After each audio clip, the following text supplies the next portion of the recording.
क्राक शालनि सानजा जराव मेलार मातनि ककदुक फालनगो हाबै फालनकनि नक फांनो कुबुक मानिबै जप्रब जाखा अपाति मुंगो फालनकनि नक फां शंकर साहा ताबुक शाक देराजाक बेलेकिनो लगे लगेनो बनो शाक हामनगत लांजाका पातिमा थायो नायमथारकते लुकुरक कुथुम लायका तेओ सामुं सिद्रा ख्लायनैनो किसा बुतक बखलाय जाका लुकुरक बाय।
अभी हमारा एक इंफॉर्मेशन मिला कि एक दुकान है इधर, मोबाइल का दुकान है। उसमें ओनर को कोई अटैक किया है विद शार्प वेपन।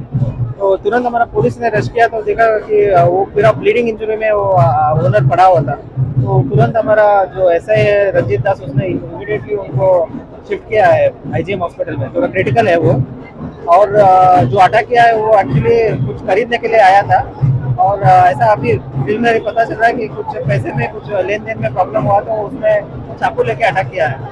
तो उसके बाद लोगों ने उसके ऊपर अटैक किया है। तो वो भी क्रिटिकल है। दोनों अभी आईजीएम हॉस्पिटल में दोनों क्रिटिकल है। तो अभी मैं हॉस्पिटल में जा रहा हूँ, एक्चुअली क्या हुआ था और इनका कंडीशन कैसा है, और जिसने उन पर अटैक किया उनके ऊपर भी आप कार्रवाई करेंगे। ये अभी फिल्म में पता चल रहा है कि कुछ खरीदने के लिए आया था कस्टमर, और जब कुछ पैसे का कुछ आर्ग्यूमेंट हुआ है उसके ऊपर उसने अटैक किया।